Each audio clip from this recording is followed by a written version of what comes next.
उपज कोई करे, रेट आप जो कि उसका मूल्यांकन करेंगे। ये कहाँ का जो कि नियम है कि सरकार हिटलरशाही है, सरकार केवल पागल बना रही है, सरकार केवल डिबेट की बात कहती है, सरकार केवल अपनी बात को थोप रही है, सरकार किसानों की बात सुन नहीं रही है, सरकार हिटलरशाही कर रही है। लाल बहादुर शास्त्री जी नारा लगाया था जय जवान जय किसान, आखिरकार वो बात कहाँ चली गई? किसानों के ऊपर इतना अत्याचार क्यों? उन्हें मारने की तैयारी की जा रही है, फौज लगाई जा रही है, पब्लिक से ज्यादा पुलिस लगाई जा रही है। यदि ये लोग नहीं मानते हैं तो भाजपा के विधायकों के घर, एमपीओ के घर, मंत्रियों के घर धरना प्रदर्शन किया जाए। दाता के सामने आकर के माफी मांगिए और इस कृषि बिल को वापस लीजिए। लाइव टीवी, सच सबसे आगे। मैं संत युवराज, राष्ट्रीय अध्यक्ष भारतीय जनता पार्टी। मैं यही कहना चाहूँगा कि आखिरकार ऐसी कौन सी आवश्यकता हुई जो किसानों को रोड पर आना पड़ा। इसका मतलब कहीं ना कहीं इस कानून के अंतर्गत में खामियां तो हैं और आज 17-18वां दिन हो गया है। मैं देश के सभी किसानों से ये कहूँगा, आम जनता को परेशानी नहीं होनी चाहिए किसी भी प्रकार से। और मैं ये कहना चाहूँगा किसी भी प्रकार से सरकारी संपदा को या प्राइवेट संपदा को दिक्कत नहीं हो। यदि धरना प्रदर्शन करना है, यदि ये लोग नहीं मानते हैं तो भाजपा के विधायकों के घर, एमपीओ के घर, मंत्रियों के घर धरना प्रदर्शन किया जाए। और कल्याण मार्ग पर प्रधानमंत्री के घर के सामने मैं अपने लोगों को लेकर के प्रदर्शन करने की तैयारी कर रहा हूँ। तो मेरा यही ऐलान है। 1 तारीख को हमने ज्ञापन दिया था सबसे पहले उनके लिए, जो प्रधानमंत्री के वहाँ और राष्ट्रपति के वहाँ पर। तो मैं उनसे फिर पुनः कहना चाहूँगा कि वो इस जो कि विधेयक को वापस लें और किसानों की बात को सुनें, किसानों से वार्ता करें। किसान वार्ता को तैयार हैं, पर सरकार वार्ता करने को तैयार नहीं। सरकार वार्ता नहीं कर रही है, सरकार केवल पागल बना रही है, सरकार केवल डिबेट की बात कहती है, सरकार केवल अपनी बात को थोप रही है, सरकार किसानों की बात सुन नहीं रही है, सरकार हिटलरशाही कर रही है। ऐसे को बयानबाजी आ रही है नेताओं को, कैसे देखते हैं आप? मैं ये कहना हूँ बयानबाजी गलत है और सब नेताओं से निवेदन है, चाहे वो किसी भी पार्टी के क्यों ना हो, किसानों के साथ राजनीति ना करें, केवल किसान बन करके आए। किसान के यदि बेटा है, खसरा खतौनी आपके पास है तो अपनी लेके आओ, बैठो, कोई पार्टी का नाम ना बताए, शांति से रहें, क्योंकि इस आंदोलन को बिगाड़ने की चेष्टा ना करें। यहाँ पर सब लोग किसान हैं, हम सब किसानों के बेटे हैं। मैं इस बात को कहना चाहूँगा कि हमारी जो मांग है वो पूरी होनी चाहिए, किसानों की मांग पूरी होनी चाहिए। अब क्या लगता है सरकार सुनेगी?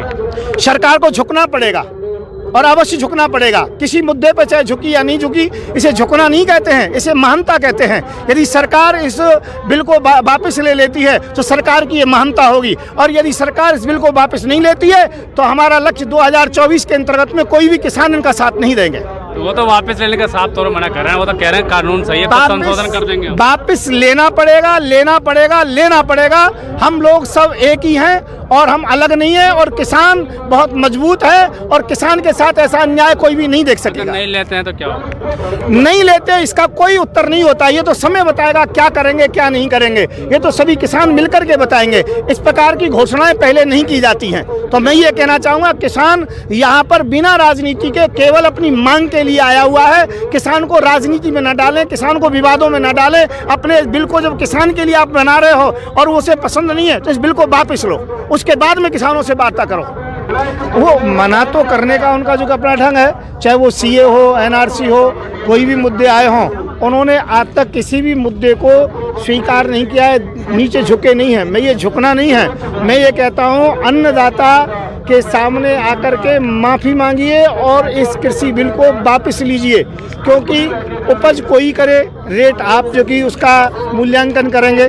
ये कहाँ का जो कि नियम है। और मैं ये कहना चाहूँ जिसके लिए आप बना रहे हो आखिरकार वही स्वीकार नहीं कर रहा है तो आप कैसे उनको ऊपर इस कानून को थोप सकते हो? अच्छा, आज भी मीटिंग है, कल फिर होगी, तो क्या लगता है सरकार तो समझा ही रही है लगातार? अब सरकार समझा नहीं रही है, सरकार केवल पागल बना रही है। और मैं ये बताना चाहूँगा सरकार ने पहले भी ऐसे ही कह दिया था। एक विशेष मुद्दे में बहुत बड़ा आंदोलन था जो मेरे सानिध्य में पूरे देश में चला था, तो मुझसे अमित शाह जी ने डायरेक्ट कह दिया हमने नहीं बिठाला, अपने आप उठ जाएंगे। अब किसानों से कह करके ये भी कह रहे हैं अपने आप बैठे अपने आप उठ जाएंगे। मैं ये कहता हूँ गलत बात है और ये तानाशाही ज़्यादा दिन नहीं चलेगी। उनके कार्यकर्ता तो कह रहे हैं रागिनी तिवारी के इनको 17 तक अगर रोड नहीं खाली करते हैं तो मैं आके जाफराबाद की तरह जैसे खाली कराया था वैसे रोड खाली करा। मैं ये कहना चाहता हूँ वो अपने बयान वापस लें और किसानों से माफ़ी मांगे। हम कोई ऐसी उत्तेजना की बात नहीं करेंगे जिससे कि सरकार हमारी जुबान पकड़ ले। इसलिए मैं कहना चाहूँगा कोई भी राजनीतिक बयान बीजेपी के लोगों को नहीं देना चाहिए। बस इतना कहूँगा, यदि ऐसा नहीं हुआ तो आगे उनके घरों के सामने 100 मीटर दूर धरना दिया जाएगा, शांति प्रदर्शन किया जाएगा। आप लाठियाँ चलाओ, कोई दिक्कत नहीं है, परंतु किसान शांति से बैठेगा, शांति की वार्ता कर रहा है। जो लोग उत्तेजना की बात करते हैं वो किसानों के बीच में दूसरे राजनीतिक लोग करते हैं। मैं ये कहना चाहूँगा इस आंदोलन को चलने दो। मैं कहता हूँ चाहे कभी तक ये आंदोलन चले, किसान बैठा रहेगा। उनको अपनी मांग, अपनी जो कि जितने भी कानून है वापस लेने पड़ेंगे, ये हमारी प्रतिज्ञा है। अच्छा, अभी तो रविशंकर प्रसाद का अभी बयान आया है, कल योगी आदित्यनाथ का भी बयान आया है, तो वो कह रहे थे कुछ लोग बिचौलिए हैं और इसके टुकड़े टुकड़े गैंग घुस के उनको बौखला रहे हैं किसानों। कल को हमारे ऊपर भी आक्षेप लगाएंगे। मैं इसलिए इस बात को कहना चाहता हूँ, ऐसा कुछ नहीं है। यहाँ केवल किसान हैं, किसान के बच्चे हैं। आज मैं आया हूँ, आज मैं यहाँ पर आया हूँ संत युवराज, मेरी भी खसरा खतौनी देख लीजिए, मैं भी किसान हूँ। यहाँ पर कोई भी व्यक्ति ऐसा नहीं है जो किसान का बेटा ना हो, सभी लोग किसान हैं। और मैं ये कह रहा हूँ प्रशासन भी किसान के बेटे हैं। इसलिए ये देश जो कि कृषि प्रसिद्ध देश है, मैं ये कहता हूँ देश का जो कि लाल बहादुर शास्त्री जी नारा लगाया था, जय जवान जय किसान, आखिरकार वो बात कहाँ चली गई? किसानों के ऊपर इतना अत्याचार क्यों? उन्हें मारने की तैयारी की जा रही है, फौज लगाई जा रही है, पब्लिक से ज़्यादा पुलिस लगाई जा रही है। किसान यहाँ जो कि चौड़े में बड़ी ठुठरती हुई ठंड के अंतर्गत में बैठे हुए हैं। मोदी जी मैं पुनः फिर आग्रह आपसे करूँगा, प्रार्थना करूँगा, आइए किसानों से माफ़ी मांगो और अपने बिल को वापस लो। किसानों के लिए पंजाब की तरह बिजली फ्री करो पूरे देश के अंतर्गत में, किसानों के लिए खाद्य फ्री करो पूरे देश के अंतर्गत में। चाहे उनको जो 3-4 हज़ार रुपये देते हो वो मत दीजिए, परंतु खाद फ्री कीजिए। और एक डीजल कार्ड बनवाइए जो ट्रैक्टर कृषि के लिए, जुताई के लिए, बुवाई के लिए काम आते हैं। आधे रेट में किसान को डीजल मिलना चाहिए। ये 3 मांग होनी चाहिए। वैसी व्यर्थ की मांगे तुमने जो कि थोप दी हैं, जो मांगा नहीं, किसान इसे स्वीकार नहीं करेगा। अच्छा, एक रागिनी तिवारी हैं भाजपा के रखता, वो कह रहे हैं कि 17 तक रोड खाली करा दो, नहीं तो हम आगे खाली कराएंगे। यदि उनको ऐसा करना है तो करिए, कोई ना कोई बहाना तो लेंगे। पुलिस भी लग गई है, फौज भी लग गई है। परंतु मैं एक बात कहूँगा महोदय, मोदी महोदय जी आपसे मान्यवर, कि ये सीए के मुस्लिम समाज नहीं है जिसके आप मुस्लिम कह सको। ये किसान है, अन्नदाता है। यहाँ कोई राजनीति नहीं है। आप राजनीति बनाना चाहते हो। मैं ये कहना चाहता हूँ किसान कितना भी पिटेगा, लाठियाँ खाएगा, फिर भी हथियार नहीं उठाएगा। किसान अपना अहिंसा का आंदोलन करता रहेगा, सत्याग्रह करता रहेगा, अंतिम सांस तक लड़ता रहेगा। और देश के जितने भी लोग हैं, सभी वर्ग के लोग किसानों के साथ हैं। हम लोग सभी किसानों के साथ हैं। अच्छा, तो वो वार्ता करते रही, वो कहते पहले तैयार भी हुए थे संशोधन के लिए भी। नहीं, संशोधन क्यों? संशोधन की चर्चा क्यों है? जो बिल सही है ही नहीं कृषि के लिए, किसी भी क्षेत्र के अंतर्गत में। और मैं कहूँगा इससे कम से कम 5 करोड़ लोग बेरोजगार हो जाएंगे, ये भी अच्छी प्रकार से मालूम है। यदि किसान उसका जो कि फसल करता है, मूल्यांकन सरकार क्यों करेगी?